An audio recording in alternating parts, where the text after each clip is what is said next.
Hey guys, how's it going? Dark Designs here, and I got a Cinema 4D tutorial. And what we're going to be doing is we're going to make an effect somewhat like this. As you see, it's sort of like you're writing it out. It starts off small, so if I go back right here, you can see as it goes along, it's building up your font. It's a pretty easy thing, and so let's get started. You can close that. And so now we're in a new palette. I'm just going to change my output real quick to 1280 by 720. Just gives it a better feel, I believe. Yeah, it changed. So what you need is you need a text, and you can put in whatever you want. I'm going to do dark, and your font is whatever. I'm actually going to do a different font this time. One that's a little more weird. Let's do grilled cheese because it sounds funny. Alright, now you don't want to put in extrude NURBS, even though it did look 3D. You want a sweep NURBS, and along with that you want to go to your splines and do a circle. Drag both of those in there, and now you should get this giant mess of ugliness. Down here in your radius under your circle, you want to change that to about 5. And so now you got a little effect right here. You can keep it right here. I'm going to do that just for the sake of it, but I will show you some other things that you can do. Ellipse deals with the depth, as you can see, and you can change it to, let's say, 15, and that just gives you a different depth of what you want. And ring, if we already did all that other stuff, this is sort of the inner part of it where it says inner radius. You can drop that down to about 10, and that gives you a more rounded look. If I show you what it does,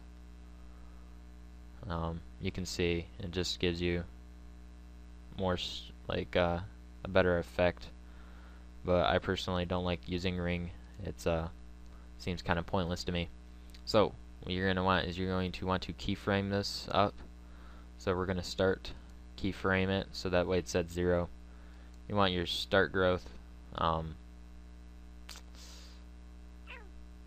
you want end growth at 0, and you want all that at 0 for now. And then right here at 45, you're going to want to put that up to 100%, so this comes back, and then you can just keyframe that. Then going back down here to 90, you're going to put it back down to 0. So when you watch it, you get a fail effect. Why is it doing that? I don't know. Start growth 0%. Wait, there we go. Up here at 45. Oh, that's why I didn't keyframe it. Whoops. Alright, so going back here to 0, and now you can just watch it as it forms. And then if you want it to go away towards 90, you just reset it down to 0, and it once it hits 45, it'll start to go backwards, and it just gives you a nice little effect. Or if you want, you can delete that, and about at 70 right here you can drop down an effect like explosion effects. You can bring those into it, and the explosion can go to let's say well, you don't need that. It just basically does an explosion if you wanted it to happen.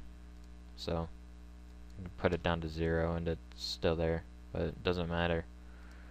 But that's how you do a little text effect, which can be cool. And if you do some lighting, I'm actually just going to use Grayscale Gorilla's little lighting stuff. But takes too long to render. So just put out a low light, go up top a bit, and go back.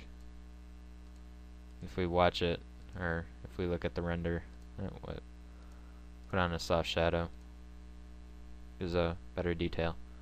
That's what it looks like when it's getting rendered. And one last thing, a lot of people have difficulty with the background sort of thing, and they don't really know it. But if you want to render your video without a background, all you do is you just see this alpha channel, just tick it, and it works like that. So if I were to instead of a black background, I can render this